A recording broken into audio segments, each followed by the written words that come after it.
Hello friends, मैं Shyam Upadhyay yes 10 education में आपका स्वागत करता हूं।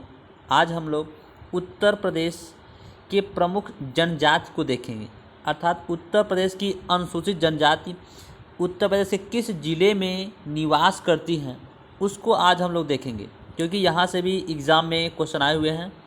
तो जो एग्ज़ाम में क्वेश्चन आए हुए हैं मैं उनको भी देखूँगा कि किस जगह कौन सा क्वेश्चन आया, कौन सा प्रश्न आया हुआ है। तो चलिए देखा जाए। अगर बात किया जाए कि उत्तर प्रदेश में, तो उत्तर प्रदेश में जो पूरे उत्तर प्रदेश की जनसंख्या का केवल और केवल मात्र 6%, उत्तर प्रदेश की जनसंख्या का मात्र 0.6%, कितना, मात्र 0.6% ही जनजातियां निवास करती हैं। उत्तर प्रदेश की कुल जनसंख्या अगर देखा जाए तो कि लगभग 22 करोड़ है। लगभग कितना है? 22 करोड़। इस 22 करोड़ में 0.6% केवल अनुसूचित जनजाति अर्थात जनजातियां निवास करती हैं। तो इस 0.6% जो जनजातियां निवास करती हैं वह किस किस ज़िले में निवास करती हैं और वह किस लिए फेमस है, हम लोग उसको देखेंगे। चलिए देखा जाए। अगर बात किया जाए तो बुक्सा जनजाति जो है, ये दिख रहा है आपको, बिजनौर। उत्तर प्रदेश के उत्तर में क्या है? बिजनौर है। बिजनौर में कौन सी जनजाति निवास करती है? बुक्सा जनजाति बिजनौर में निवास करती है। और साथ ही बुक्सा बिजनौर, ये जो बिजनौर में कौन सी जनजाति? बुक्सा जनजाति निवास करती है। और साथ ही साथ महिगीर जनजाति यह भी कहाँ निवास करती है? बिजनौर में। तो बिजनौर में दो जनजातियां निवास करती हैं, बुक्सा और महिगीर। और महिगीर जो जनजाति है वह अपने आप को मछुआरों का वंशज बताती हैं। क्या बताती हैं? बतलाती हैं कि हम लोग मछुआरे हैं। कौन सी जनजाति? महिगीर जनजाति जो है वह अपने आप को मछुआरे बतलाती है, यह जनजाति। और यह महिगीर जनजाति और साथ ही साथ बुक्सा जनजाति, यह दोनों कहाँ निवास करती हैं? बिजनौर में। तो चलिए बिजनौर का हम लोग दो देखें, बुक्सा और महिगीर, ये दोनों याद रखोगे। और महिगीर जो है अपने आप को क्या बताती हैं? मछुआरे। ठीक है। अब थोड़ा सा हम लोग देख लेते हैं कहाँ में, ये दक्षिण में जो मध्य प्रदेश से लगा हुआ है, ये जो ललितपुर है, जो मध्य प्रदेश से 3 तरफ से घिरा हुआ है, वो कौन सा? ललितपुर जिला। और ललितपुर जिले में अर्थात इधर के ही बेल्ट में क्या है? बुंदेलखंड है। इधर के ही बेल्ट में क्या है? बुंदेलखंड। वह बुंदेलखंड जो है वह बुंदेलखंड बेल्ट में, अर्थात अगर स्पेशली बात किया जाए ललितपुर में, तो ललितपुर जिले में सहरिया, कौन जनजाति? सहरिया जनजाति जो है वह ललितपुर बेल्ट में निवास करती है। तो आपसे अगर पूछा जाए कि सहरिया जनजाति, तो आप बताओगे कहाँ पर? ललितपुर में। चलिए अब इसको देख लिए। थोड़ा सा हम लोग दूसरा देखते हैं। अब अगर बात किया जाए, ये एक है चेरी, आपको दिख रहा होगा, ये कौन जनजाति है? चेरी।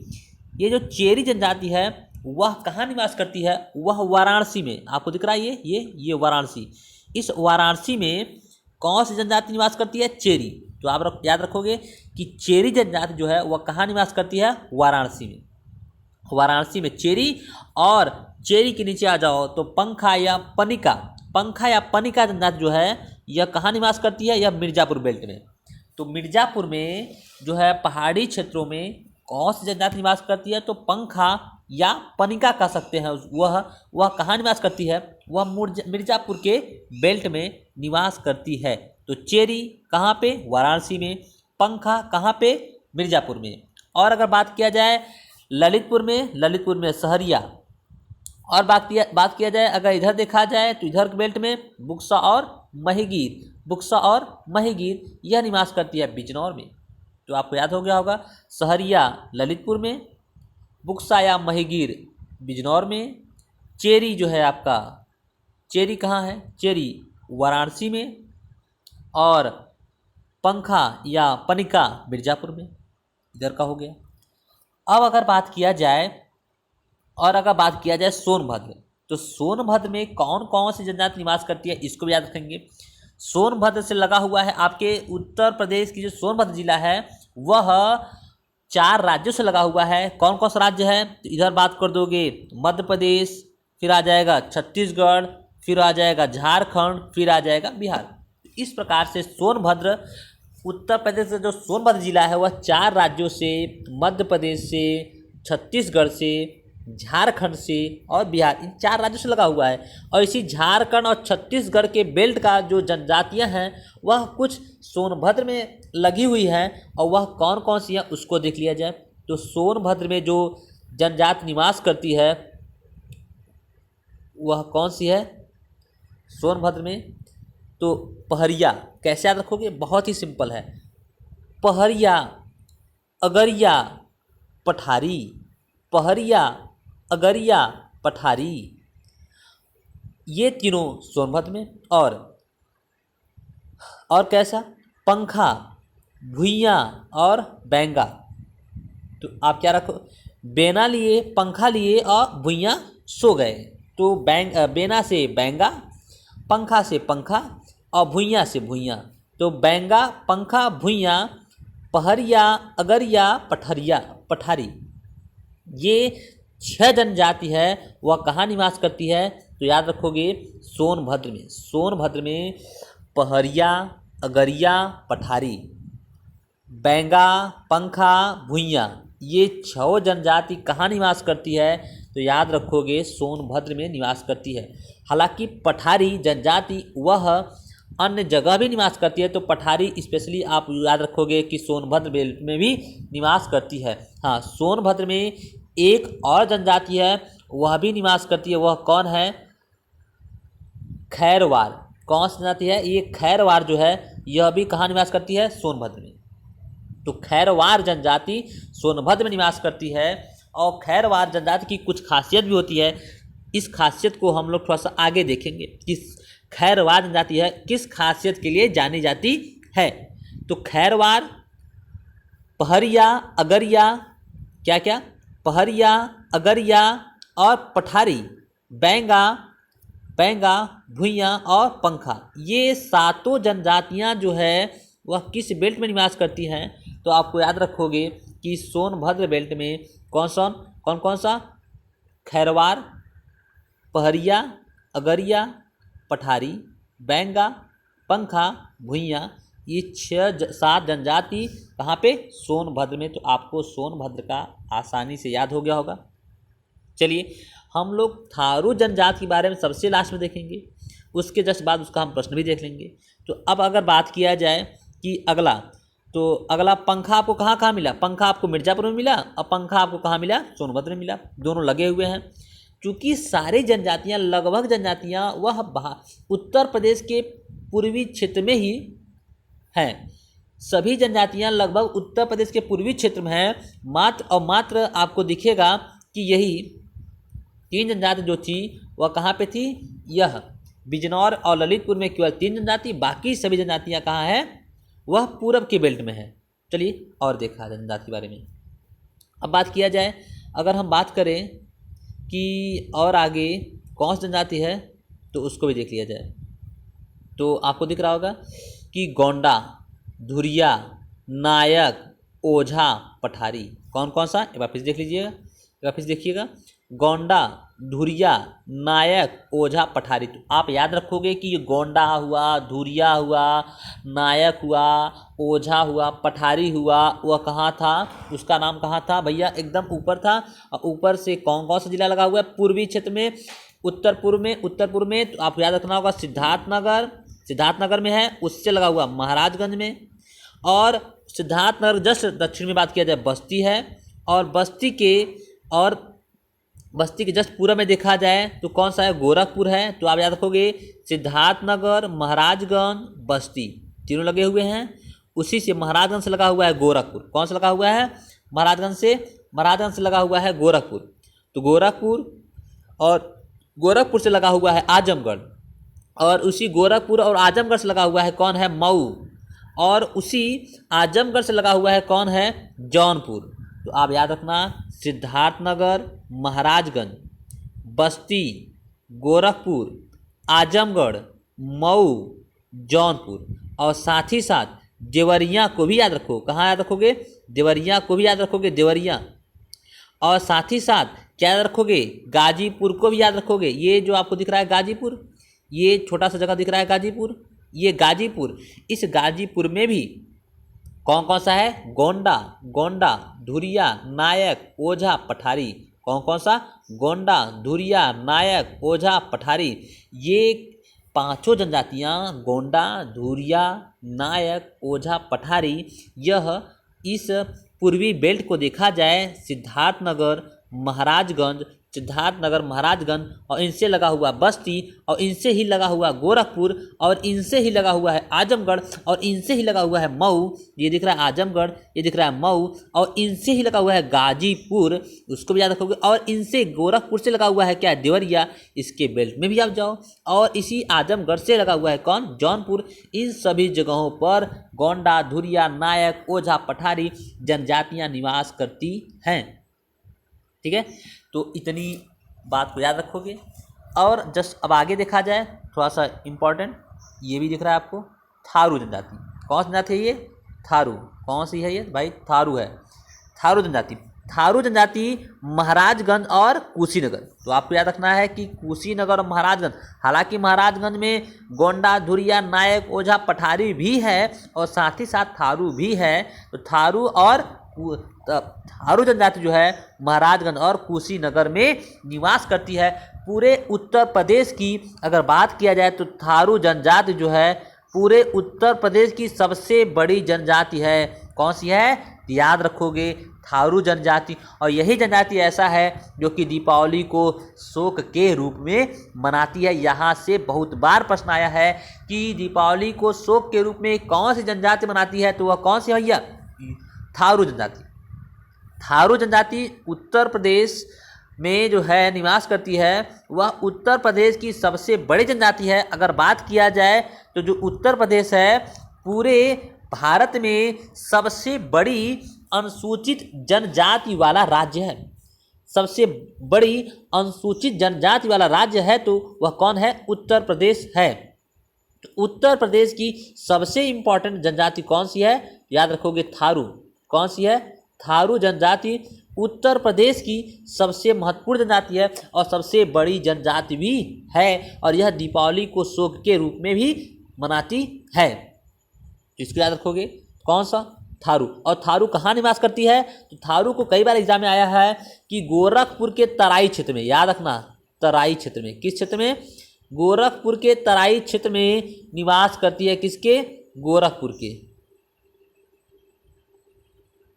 गोरखपुर के तराई क्षेत्र में तथा साथ ही साथ कहाँ पे लगा हुआ है, कुशीनगर में। कहाँ पे लगा हुआ है, कुशीनगर, महाराजगंज तथा गोरखपुर के तराई क्षेत्र में थारू जनजाति निवास करती है।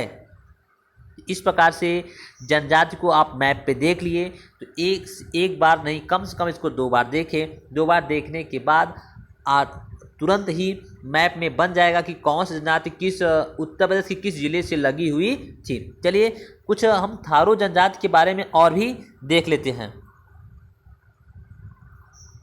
तो ये देखा जाए थारू जनजाति के बारे में, थारू जनजाति की कुछ विशेषता क्या है उसको देखा जाए। थारू जनजाति यूपी की सबसे बड़ी जनजाति है, ये तो आपको बताया गया। थारू जनजाति जो है उत्तर प्रदेश की सबसे बड़ी जनजाति है। इस जनजाति के लोग किरावत वंश से संबंधित बताते हैं। ये लोग बताते हैं कि हम जो है किरावत वंश के हैं। किस वंश के, याद रखोगे, किरावत वंश। किरावत वंश के अपने आप को बतलाते हैं। और इस जनजाति के लोग बदला विवाह प्रथा तथा 3 टिकठी विवाह प्रथा से विवाह करते हैं। कौन कौन प्रथा थे, कौन प्रथा से, बदला विवाह प्रथा और 3 टिकठी विवाह प्रथा से अपना विवाह करते हैं। और थारू में दोनों पक्ष के विवाह को, थारू में क्या कहते हैं, थारू में दोनों पक्ष के विवाह हो जाने को पक्की पौंडी कहा जाता है। क्या कहता है, पक्की पौंडी कहा जाता है। थारू में दोनों पक्ष का विवाह हो जाने को क्या कहते हैं, पक्की पौंडी कहा जाता है। तो याद रखोगे, थारू जनजाति अपने आप को किरावत वंश से बताते हैं और साथ ही साथ बदला विवाह और 3 टिकठी विवाह प्रथा से विवाह करते हैं। यह विवाह करते हैं, ठीक है। तो ये थारू जनजाति के बारे में इतना बात भी आप याद रखोगे, जो कि थारू जनजाति जो है उत्तर प्रदेश की सबसे बड़ी जनजाति वाला है। चलिए आगे देखा जाए, आगे देखा जाए। अब एग्ज़ाम में जो आए हुए प्रश्न हैं हम उनको एक जगह संकलित किए हुए हैं और आपको दिखलाते हैं कि थारू जनजाति से या अन्य जनजाति से किस प्रकार से एग्जाम में प्रश्न पूछे गए हैं। चलिए उसको देखा जाए। तो इसको इस प्रकार से देखा जाए तो उत्तर प्रदेश की कुल जनसंख्या में जनजातियों का प्रतिशत कितना है, तो आपको ये बताना है कितना है, 0.6%। और साथ ही साथ सर्वाधिक अनुसूचित जनजाति वाला राज्य भी कौन है, उत्तर प्रदेश। उत्तर प्रदेश जो है सर्वाधिक अनुसूचित जनजाति वाला राज्य है, ये भी प्रश्न पूछा गया है। आगे दूसरा प्रश्न की बात किया जाए, थारू जनजाति के लोग उत्तर प्रदेश के किस क्षेत्र में रहते हैं, तो मैं आपको बताया तराई, गोरखपुर के तराई क्षेत्र में ये लोग निवास करते हैं। और साथ ही साथ कुशीनगर और आपको बताना होगा महाराजगंज।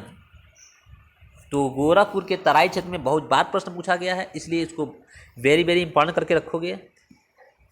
आगे देखा जाए, कौन सी जनजाति दीपावली को शोक के रूप में मनाती है, तो मैं आपको बता चुका हूँ पहले से ही, थारू जनजाति, ये भी याद रखोगे आप। और बजहर नामक त्यौहार कौन सी जनजाति मनाती है, तो कौन सा त्यौहार, बजहर नामक त्यौहार कौन सी जनजाति मनाती है, तो आप याद रखोगे कौन सी है, थारू जनजाति बजहर नामक त्यौहार को मनाती है। ये भी कई बार एग्जाम में प्रश्न पूछा गया है। चलिए आगे प्रश्न देखा जाए, किस जनजाति में विधवा विवाह की प्रथा है और शिवलिंग बांस का बनाया जाता है, किसका बनाया जाता है, शिवलिंग बांस का बनाया जाता है और विधवा विवाह की प्रथा भी है। यह कौन सी जनजाति है, थारू जनजाति में बांस का शिवलिंग बनाया जाता है और विधवा विवाह करने का प्रथा भी है। आगे देखा जाए, किस जनजाति में संयुक्त परिवार की प्रथा है, तो कौन सी जनजाति है, थारू जनजाति में संयुक्त परिवार की प्रथा है। थारू जनजाति में संयुक्त परिवार की प्रथा है। चलिए आगे देखा जाए, थारू जनजाति हेतु किस जनपद में एक महाविद्यालय खोला गया है, अर्थात उस जनजाति के लोगों को विकसित करने के लिए, आगे ले जाने के लिए एक महाविद्यालय खोला गया है। थारू जनजाति के लोगों को डेवलप करने के लिए लखीमपुर खीरी, जो कि उत्तर प्रदेश का सबसे बड़ा क्षेत्रफल वाला जिला है, और वह कहाँ लगा हुआ है, और वह उत्तर प्रदेश के एकदम उत्तर में है, और यह नेपाल या उत्तराखंड के बार्डर के उत्तर साइड में है, उसको ध्यान देंगे आप। अब आगे देखा जाए, बहुपत्नी विवाह का प्रचलन, बहुपत्नी मतलब कि बहुत ढेर सारी पत्नियां को रख सकते हैं, तो वो कौन सी जनजाति है, कहाँ है प्रचलित हुआ बहुपत्नी विवाह प्रथा, याद रखोगे वह थारू जनजाति में बहुपत्नी विवाह प्रथा का प्रचलन है। और अगला प्रश्न, अगर बात किया नौवां प्रश्न की, तो नौवां प्रश्न की बात किया जाए, किस जनजाति के लोग लठभरवा भोजन नहीं है भैया, ये भोजन नहीं है, क्या है, ये भोज है। आपको इसको बंद कर दीजिए, इसको बता दिया जाए, क्या है, भोज, लठभरवा भोज। लठभरवा भोज का मतलब होता है कि पुनः जो है विधवा विवाह को प्रोत्साहित करने का लठभरवा भोज कहा जाता है। तो लठभरवा भोज प्रथा जो है किस जनजाति के लोग में है, थारू जनजाति के लोग में लठभरवा भोज अर्थात विधवा के साथ विवाह करने का प्रचलन है, इसी को कहा जाता है लठभरवा भोज। ये विधवा विवाह जो है उसी को कहा जाता है लठभरवा भोज भी कहा जाता है। ठीक है, तो लठभरवा भोज का प्रथा किस जनजाति में है, थारू। यहाँ से भी प्रश्न पूछा गया। थारू जनजाति के पुरुष बड़ी चोटी रखते थे और बदला विवाह भी का प्रचलन भी है। बदला विवाह, विधवा विवाह और लठभरवा भोज, ये तीनों प्रथा किस जनजाति में है, बदला विवाह का भी प्रथा किस जनजाति में है, थारू जनजाति में बदला विवाह का भी प्रथा प्रचलित है। चलिए आगे देखा जाए, आगे ये सब आपका एग्जाम में आए हुए प्रश्न है, इनको भी आप ध्यान दोगे। चलिए आगे देखा जाए, हाँ आगे देखा जाए, बुक्सा जनजाति कहाँ निवास करती है भैया, मैं आपको बता चुका बिजनौर में। और यहाँ ये प्रश्न आया हुआ है कि विवाह एक अनुबंध है, एक अनुबंध मात्र है, यह किस जनजाति के लोग का है, तो यह बुक्सा जनजाति के लोग में क्या है, बुक्सा जनजाति के लोग में क्या है कि इनकी बात किया जाए तो विवाह एक अनुबंध मात्र है, यह किसमें प्रचलित है, तो याद रखोगे आप, यह बुक्सा में। घर जमाई व्यवस्था बहुत तेज़ी से बढ़ रही है, वो लोग अपनी बेटी का शादी करके अपने घर जमाई को अपने घर ही रख लेते हैं, यह किस जनजाति में प्रचलित है, तो यह याद रखोगे बुक्सा जनजाति में प्रचलित है। और साथ ही साथ समाज की मूल इकाई गोत्र है, यह किस जनजाति में है, तो यह भी एग्जाम पूछा गया है, यह गोत्र है बुक्सा की। बुक्सा में समाज की मूल इकाई एक गोत्र है, यह किस जनजाति की है, बुक्सा की है।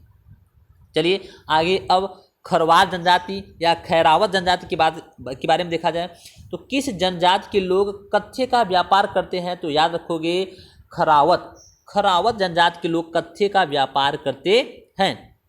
आगे देखा जाए सूरजवंशी किस जनजाति की उपजाति है? तो ये खरवार जो जनजाति है, खरवार जनजाति है वह सूरजवंशी की उप जनजाति है। और साथ ही साथ एक प्रश्न और पूछा गया है कि जीवित पुत्रिका पर्व को बड़े धूमधाम से मनाते हैं कौन? यही खरवार जनजाति जो है जीवित पुत्रिका पर्व, तो याद रखना जीवित पुत्रिका पर्व बड़े धूमधाम से कौन सी जनजाति मनाती है? तो आपको याद रखना होगा खरवार जनजाति। किस जनजाति के लोग खुखार व बलिष्ठ होते हैं? तो खरवार जनजाति के लोग खुखार व बलिष्ठ होते हैं। इसको भी याद रखोगे, ये भी एग्जाम में आया प्रश्न है। किस जनजाति का उल्लेख महाभारत में मिलता है? तो महिगीर। आपको बताया गया महिगीर जो है अपने आप को मछुआरे बतलाते हैं और ये इनका वर्णन जो है महाभारत में भी मिलता है। और यही जनजाति इस्लाम धर्म को मानते हैं। कौन जनजाति?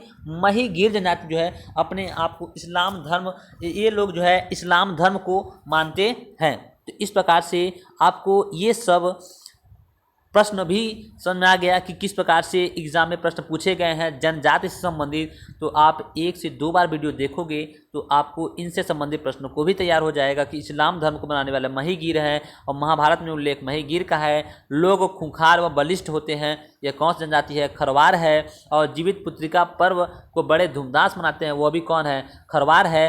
सूरजवंशी किस जनजाति की उपजाति है? तो खरवार है। इन सभी बातों का संकलन आप 1 से 2 बार वीडियो देखोगे, बातों का संकलन हो जाएगा और प्रश्न भी तैयार हो जाएगा कैसे प्रश्न पूछा गया है और कौन सी जनजाति किस जगह निवास करती है, वो भी आपको मैप से देखोगे, क्लियर हो जाएगा।